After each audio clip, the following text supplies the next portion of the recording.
بسم الله الرحمن الرحیم CSS کې زمونږه نننی درس دی 10 نمبر درس دی. په 10 نمبر درس کې زه نن چې په کومه موضوع تاسو ته خبرې کوم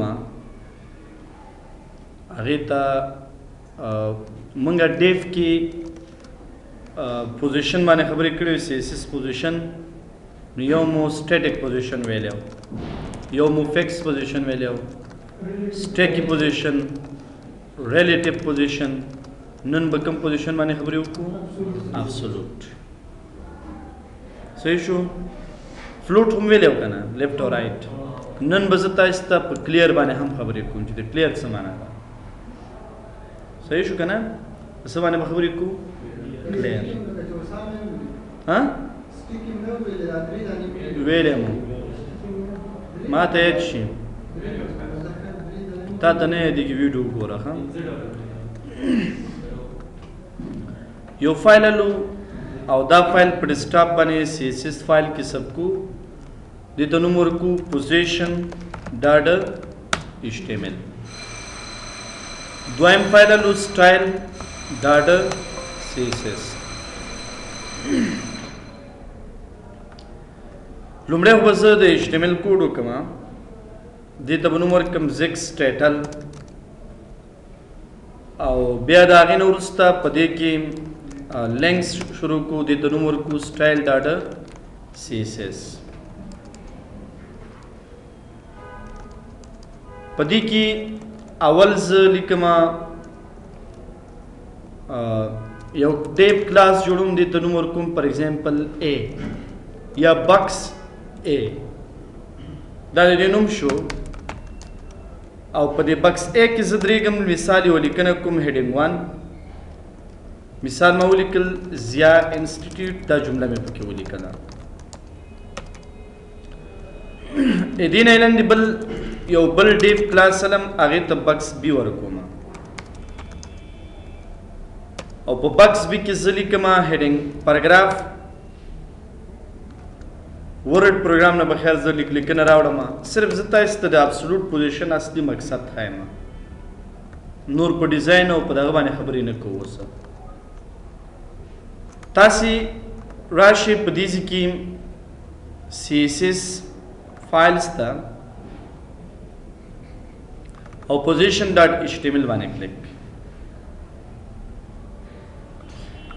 زه دلته راځم په دې ځای کې لیکم ډاټ بکس A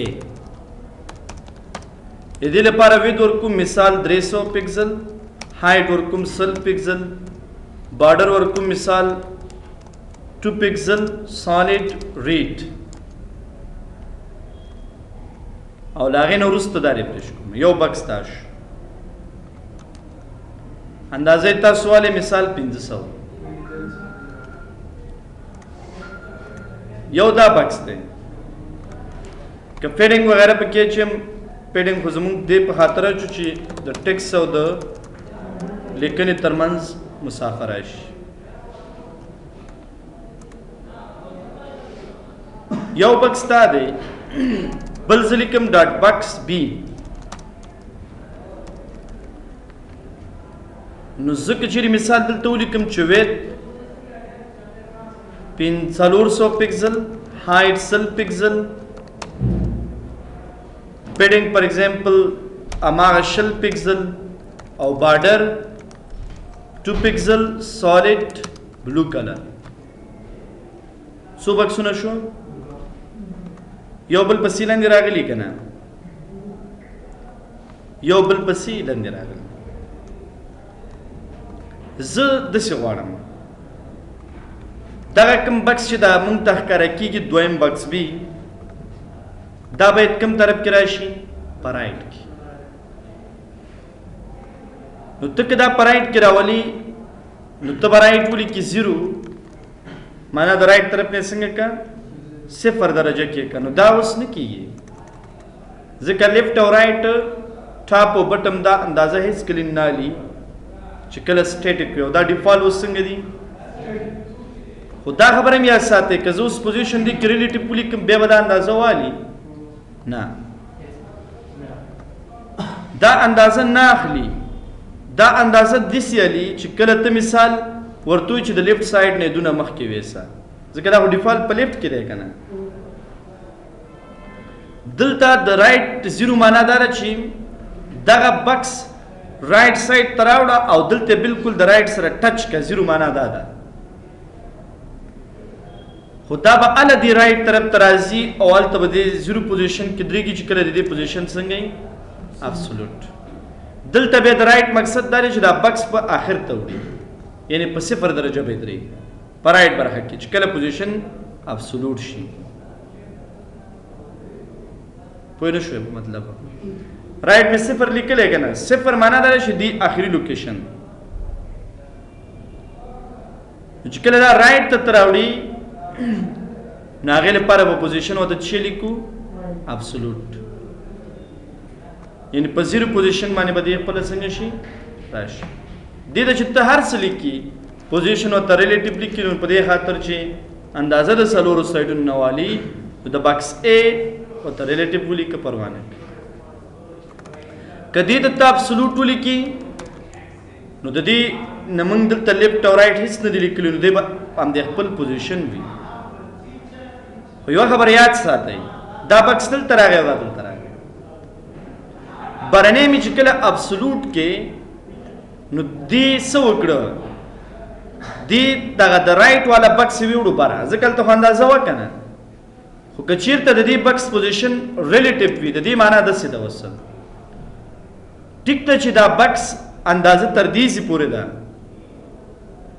خو دغه کومه پاتې ساحه چې ده دا هم د دې بکس مربوط ده، نو هلته بل بکس نه راځي. زه غواړم چې په دې کې دا بکس باید راشي.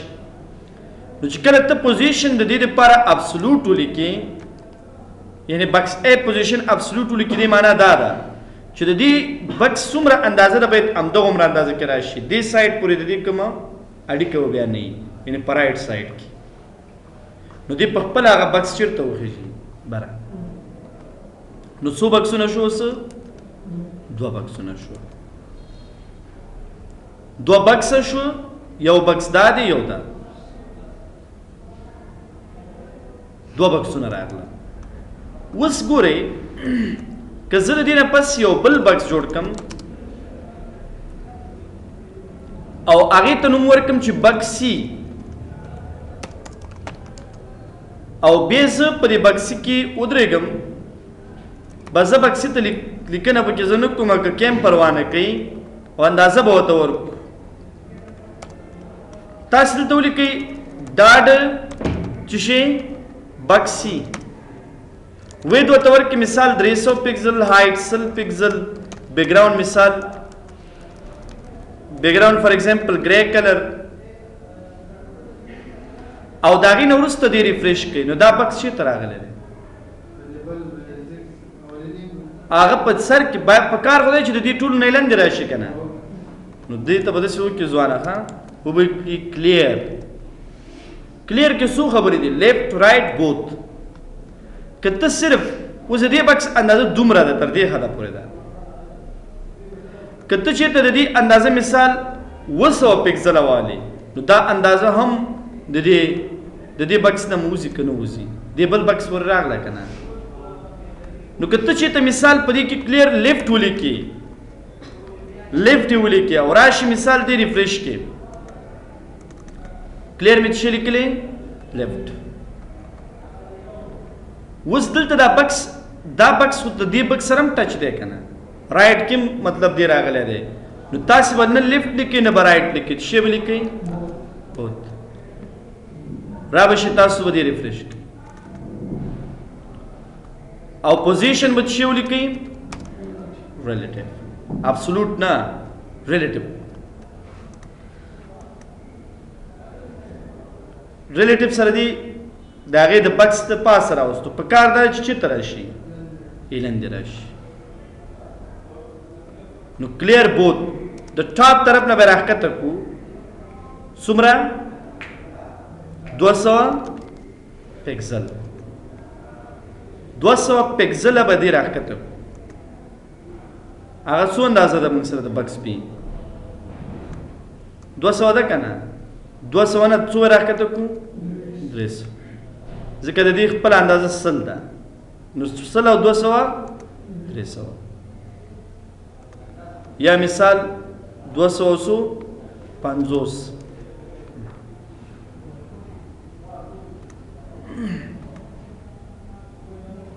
دا که زه دا کلیر بوت وانم نم دا کار کیږي ټاپ نه راکته کیږي ځکه د پوزیشن څه دی موږ سره ریلیټیو دی 250 یا 250 دا بکس به د هغې نه ایلندې راښکته شي یا تاسو به مطلب ایډجسټ کولی شي اوس که زه چېرته مثال د بکس بي ته اندازه ورکړم 400 هایټ 400 ورکړمه یعنې راغټې کړمه او راشم دې ریفریش کړمه نو هغې د پاسه راځي که نه راځي تاسو به څه ولیکئ دلته کلیر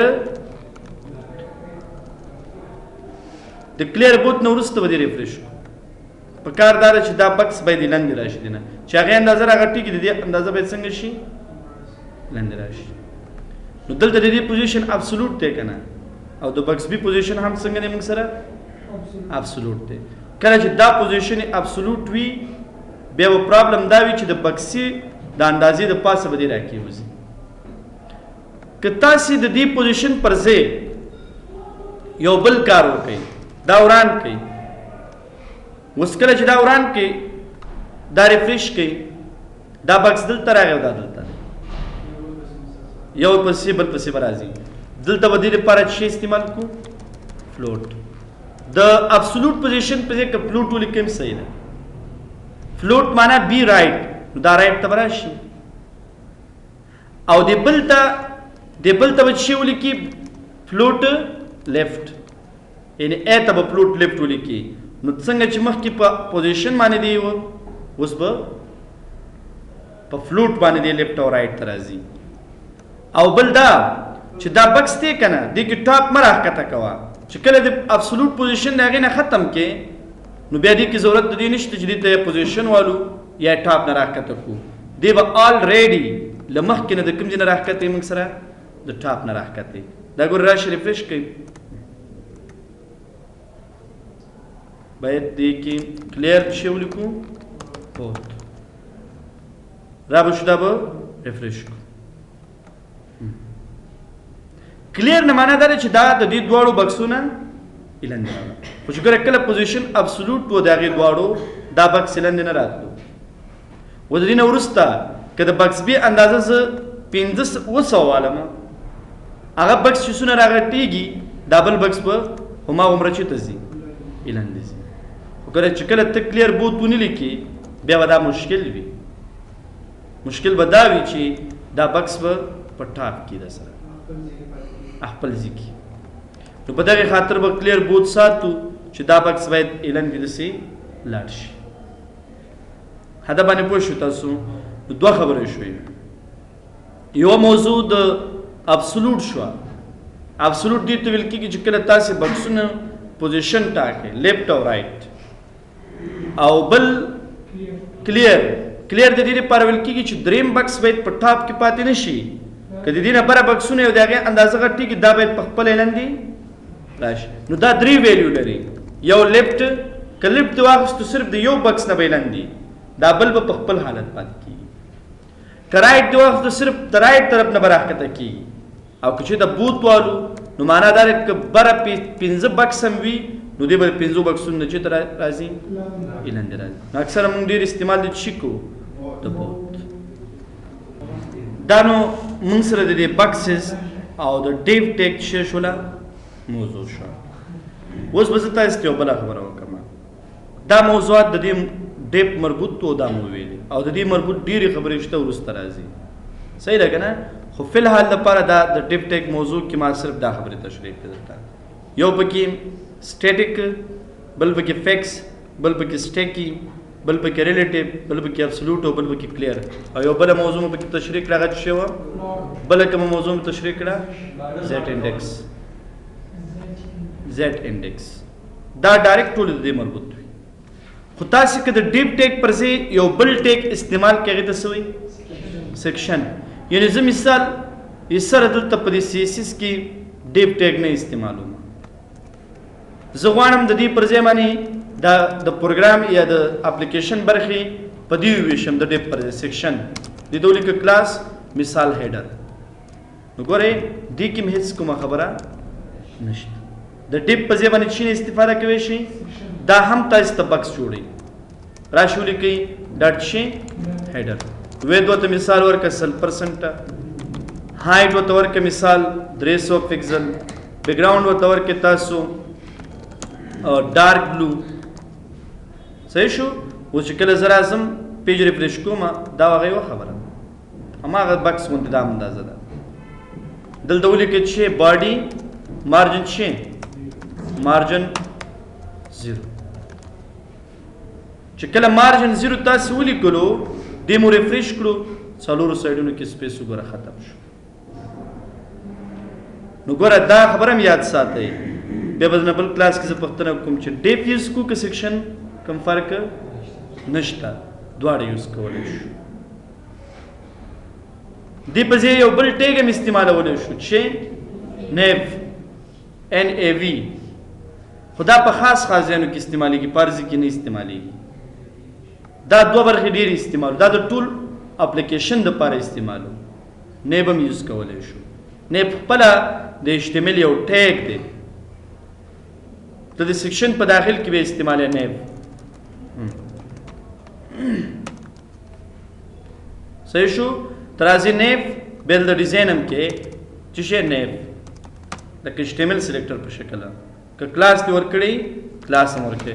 وید مثال 100%، هایټ 50 پکسل، بیکګراوند مثال ریډ. نو دا هم یو داسې ټیګ دی لکه ډیف، که دا استعمال هم صحیح ده.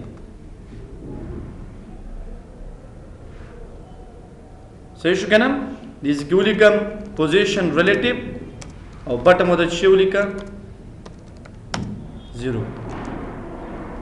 اوس به دې راښکته شي لاندې نو، او که پوزیشن ورته چې ولیکو ابسولوټ ولیکو بیا به چېرته راښکته کېږي بټم. دلته چې کله ته پوزیشن ورته ابسولوټ ولیکي نو دې بټم تا 0 لیکلی دی به آخر ته راځي. بیا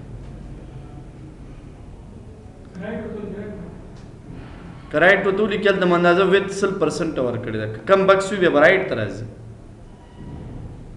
نو نیپ ټیګ هم موږ سره داسې یو ټیګ دی لکه څنګه چې موږ سره ډیپ ټیګ دی، لکه څنګه چې موږ سره کوم ټیګ دی سیکشن. یو بل ټیګ هم شته هغې ته فوټر ټیګ وایي. خو فوټر ګوره اکثره د بیغ یعنی مطلب د اپلیکیشن آخري برخې لپاره استعمالیږي. نو ته که چې د مثال د نیپ ټیګ نه وروسته دلته چې ولیکي فوټر یا د دې سیکشن نه بهر ولیکې، موږ دا سیکشن په آخر کې اخیستی. دلته راشي داسې وکړه نیپ ته دا پوزیشن په خپل حال پرېږده، دا لرې کړه. فوټر ولیکه، که کلاس ته ورکړی کلاس به بیا ولیکي. وید مثال 100%، هایټ فار ایگزامپل 200 پکسل، بیکګراوند مثال یلو، بیکګراوند یلو، پوزیشن ابسولوټ او بټم چې 0.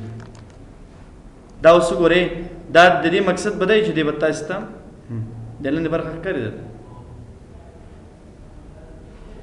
دا کولی شو مونږ د هیډر اندازه مو 300 اخیست، دا به 100 کړم. هایټ نو چې تا هر څونه اندازه لې د دې لپاره فوټر هم یو ټیګ دی لکه څنګه چې مخکې مونږ ویللې. سیکشن نیپ فوټر او ډیپ دا ټول تقریبا یوه خبره ده. یا دې نه علاوه تاسو سره د هیډر په نوم باندې هم یو ټیګ شته. هیډر لکه د ډیپ په ځای باندې چې یوز کو هیډر، خو تر ټولو ښه ټیګ کوم یو دی ډیپ. مهمه نه ده چې دا د ټول استعمال کو، بټ ډیپ او سیکشن دا دوه ډېر استعمالیږي او دا نور په خپل خپل ځای کې استعمالیږي، لکه بعضو ځایونو کې سټرکچرو کې بعضو ځایونو کې موږ استعمالو. دا موضوع زموږ ختمه شوه د بکس. روان کلاس کې به انشاءالله بله موضوع تشریح